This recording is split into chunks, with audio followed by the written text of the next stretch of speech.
con acento en lo que hacen, piensan y proponen los académicos con una perspectiva interdisciplinaria. Está dirigido a la comunidad universitaria y a la sociedad en su conjunto, todos los viernes de 17 a 18 horas, construyendo comunidad universitaria. Conducen dirigentes y dirigentas de ACAUCH en el 102.5 FM y radio.uchile.cl.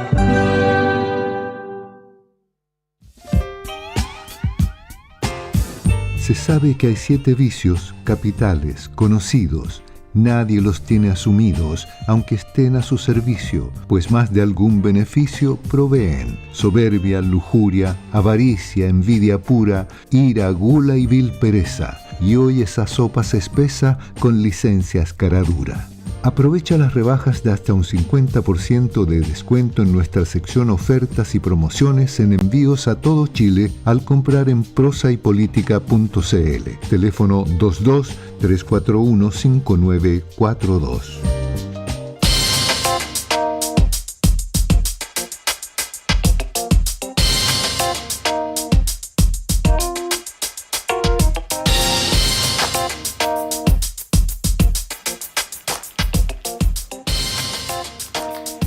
Estamos ya de vuelta en Política en Vivo y vamos a tener el gusto de compartir esta segunda parte de nuestro programa con la directora del Latino Barómetro, Marta Lagos. Querida Marta, qué gusto de saludarte. ¿Cómo estás tú?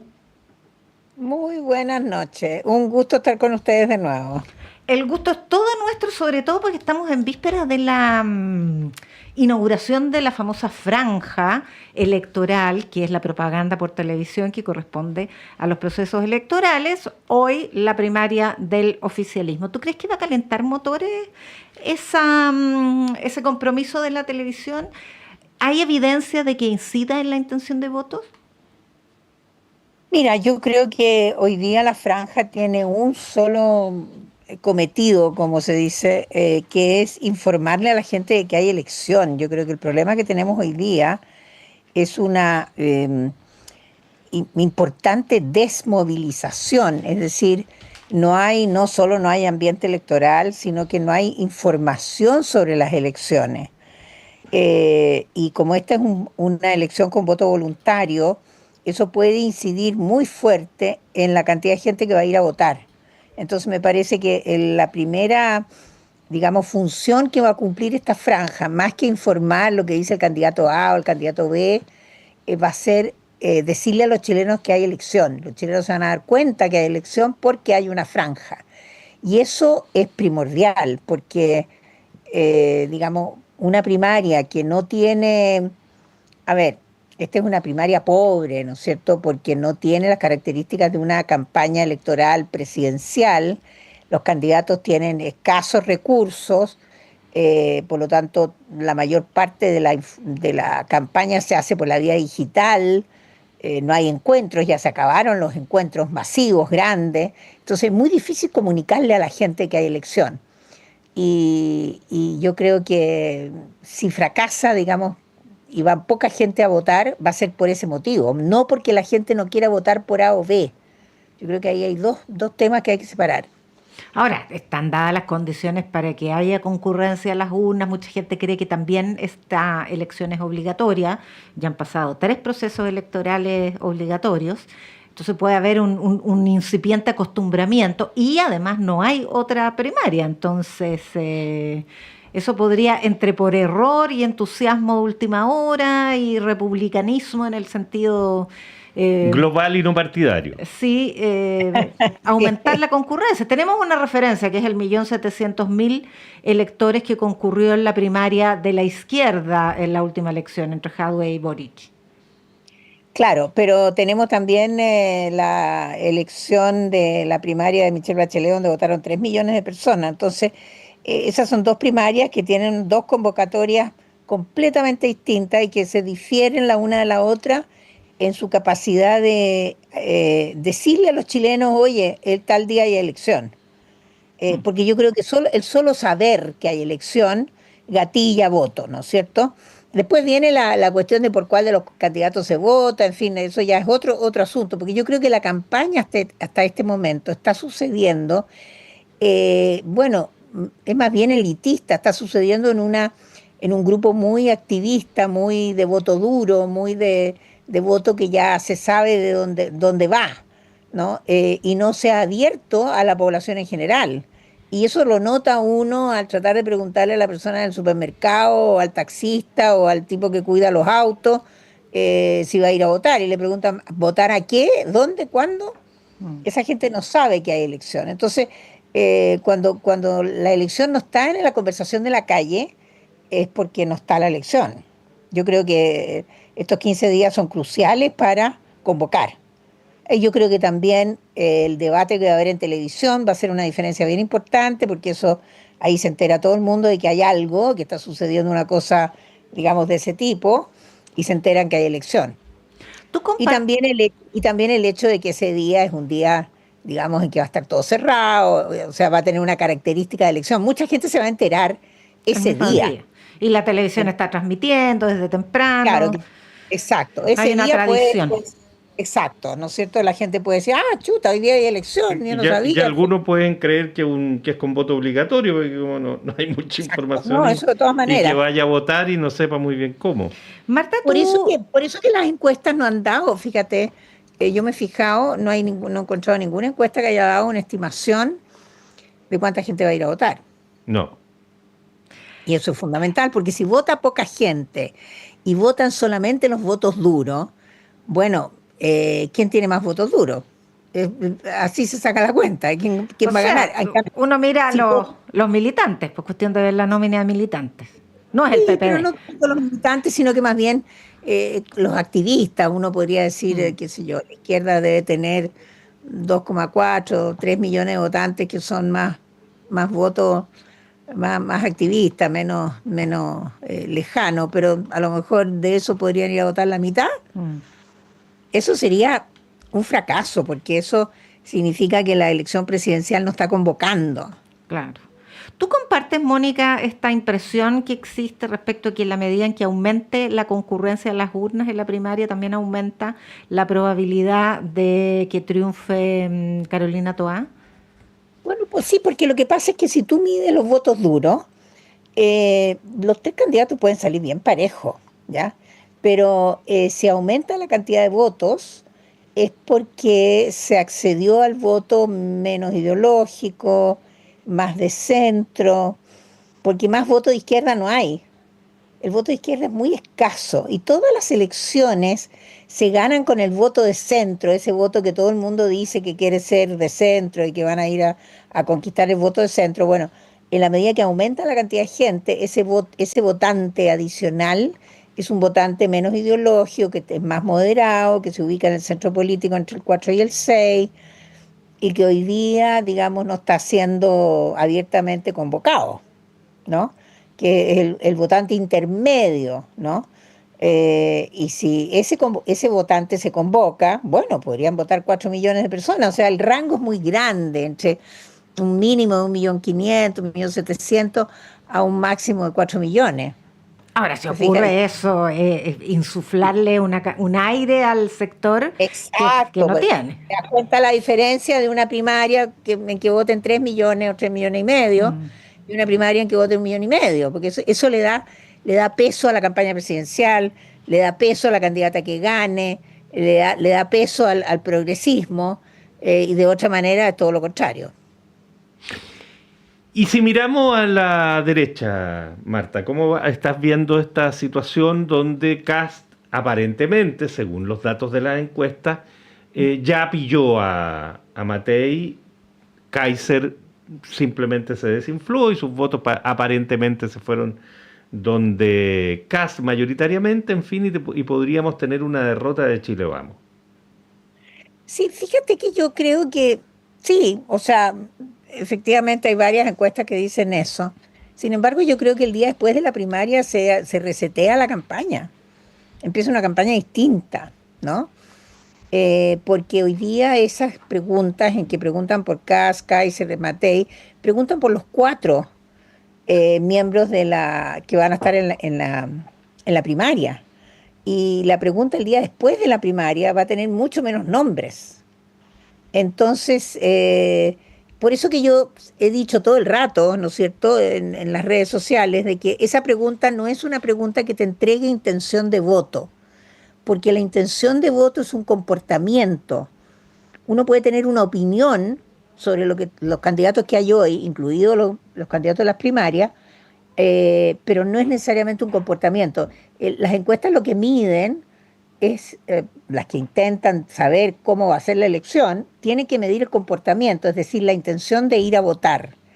Y por supuesto, esa opción de 4 candidatos de izquierda y 3 candidatos de derecha no existe en la realidad. Nunca va a estar el elector con una papeleta que tenga esa opción, porque hay 3 candidatos de izquierda que van a salir de la papeleta y va a quedar uno nomás. ¿Te fijas? Entonces ahí es donde empieza la carrera. Yo quiero ver qué pasa el día después. A ver si efectivamente cuáles votantes, digamos, se van a donde Evelyn Matei, cuáles votantes se van donde se van, ¿no es cierto? Marta Lagos, estamos conversando con la directora de Mori. Volviendo entonces a este sector que está protagonizando la primaria, existe una subida de tono, un calentamiento de ánimo en torno a declaraciones que ponen en duda la capacidad o la gobernabilidad del Partido Comunista y del Frente Amplio por la conducta que habrían tenido durante el estallido social. Esto lo impulsa primero la derecha, pero se hace parte de manera bastante belicosa un socialista como Oscar Landerreche, pero después lo toma la presidenta de ese partido, Paulina Bodanovich, y eso ya le da otro tono. Sí, pero fíjate que yo creo que todo eso son conversaciones de la sacristía. Yo no creo que haya más de las 4 manzanas de Santiago que estén enterados de lo que está pasando con lo que dijo el señor Landerreche, o lo que dijo, o lo que no dijo, y a quién se lo dijo. O sea, imagínate que nosotros medimos a las candidatas en marzo. ¿Qué nivel de conocimiento tenía la gente en marzo de estos candidatos? Y lo que le ha sucedido a Winter y a Jara es que ellos han aumentado la cantidad de gente que los conoce. Entonces nosotros estamos frente a fenómenos electorales muy primarios. ¿Ah? La elección, sobre todo en un momento de gran desafección de la política, donde la política está siendo fustigada, está siendo pateada por la ciudadanía por distintos motivos, en un momento de desafección, las razones para votar de una persona son primarias, muy primarias, y por lo tanto todas estas discusiones más, yo te diría, intelectuales, más temáticas, más profundas, no llegan al electorado en masa, llegan al voto duro. O sea, yo creo que hay una gran discusión al interior de la izquierda, eso me lo compro de todas maneras, ¿no es cierto?, de que si sector A o el sector B, ¿no es cierto?, fueron a quemar las iglesias o no fueron a quemar las iglesias, ¿ah? Que no se incendie el país, etcétera, etcétera. Esa discusión está, pero esa discusión no es la discusión que tiene la gente. Entonces, yo no sé si eso aleja más a la política de la gente que lo que ya está, o simplemente no entra, no penetra, no es sabida, ¿ya? Ahora, a mí me parece del todo inadecuado tener esa discusión en un momento electoral. Es decir, es el momento en que no hay que tener esa discusión. ¿Ah? Lo que pasa es que va aparejado de otra idea estratégica que da la impresión, abraza en el comando de Toá, y es revivir el mito de la concertación, esta idea de esta nostalgia que se cree, yo no estoy muy clara de si realmente existe por la concertación y sus tiempos gloriosos, no estoy discutiendo lo que se haya logrado o no logrado, pero no sé si la gente añora esa suma de partidos que fue la concertación de partidos por la democracia, que ya envejeció además en la trayectoria biológica de mucha gente. Bueno, mira, estamos en el año 25, ¿ya? Y la concertación prácticamente terminó en el año 10. Por o sea, eso si uno te piensa, digo. 4 gobiernos, ¿no es cierto? Entonces, si uno piensa el número de votantes de hoy día, ¿no es cierto?, de los 15 millones que efectivamente vivieron la concertación, es menos de la mitad. Entonces, de nuevo, esta revivir una época es una cuestión nostálgica de una generación, o de 2, o 1 y media. En ningún caso de las nuevas generaciones. Entonces, Claro, a menos de que tú quieras vender la idea, ¿no es cierto?, que cualquier tiempo pasado fue mejor, no me queda claro que tú vayas a apelar a un voto, digamos, que es posible de rescatar, ¿ya? Ahora, claro, se puede rescatar la idea de la moderación, de los acuerdos, de los consensos y una serie de características que tuvieron esos 20 años, ¿te fijas? Pero ya pasaron 15 años más.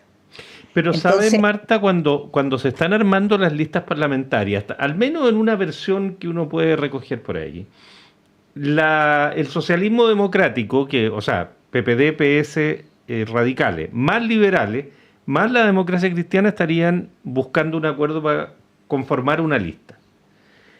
Una de las dos, no caben todos los partidos en una sola, por lo tanto, esa sería una. Y uno de los elementos como que le darían sustento es una lista que permitiría rememorar lo que para ese grupo es el mejor momento de la política chilena en décadas, que es la Concertación. Entonces parece estar ahí dando bote en algunas mentes, al menos que tienen capacidad de decisión, ese recuerdo como un elemento importante a la hora de convocar gente a adherir a esa opción. sí, mira, no sé, o sea, yo no estoy en el cálculo fino de la cantidad de votantes, pero la verdad es que hoy día yo diría que menos de la mitad del electorado, menos de 7,5 millones de personas, podrían tener memoria, ¿no es Mm. cierto?, de ese periodo. Por lo tanto, es más limitado que otra cosa. Ahora, no sé qué hacen con los jóvenes con una propuesta de ese tipo, porque para poder alcanzar una mayoría parlamentaria necesitan el voto de los jóvenes. Es decir, por una parte necesitan ese voto concertacionista, el viejo concertacionista, pero también necesitan el voto de los jóvenes que no tienen nada que ver. Si eso, lo complicado de este electorado es que son varios electorados, no es uno. ¿Ah? Está el electorado popular, está el electorado moderado, está el electorado joven, que quieren cosas distintas. Esa es Ahora, todos la quieren problemática. seguridad. Sí, sí, pero fíjate que yo creo que la seguridad está sobrevendida, porque en realidad, sí, seguridad, pero tú ves que las mujeres no tienen hijos.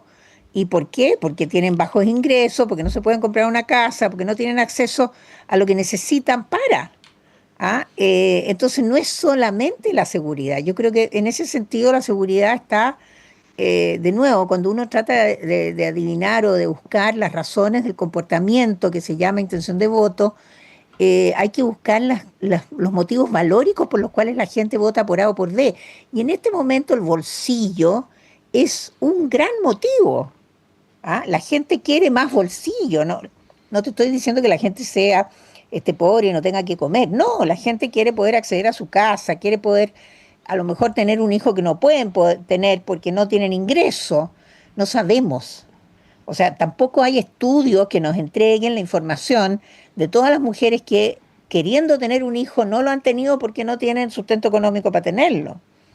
Aquí hay montones de tesis sobre, qué sé yo, que los ovarios, que congelar ovarios, que tener clínicas de fertilidad, que en fin, todo tipo de cosas. Pero ¿dónde está el estudio que me dice por qué las mujeres no están teniendo hijos?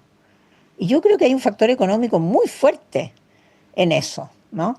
Y eso pertenece al tema de los jóvenes. Entonces, hoy día los jóvenes están más preocupados de la seguridad o están más preocupados de su bienestar económico y su futuro. Fíjate que los demócratas en Estados Unidos pusieron el énfasis en el aborto, que era un tema muy importante, y perdieron la elección. ¿Por qué? Porque no era el determinante del comportamiento de la intención de voto. El determinante del comportamiento de la intención de voto en la última elección presidencial en Estados Unidos era la economía.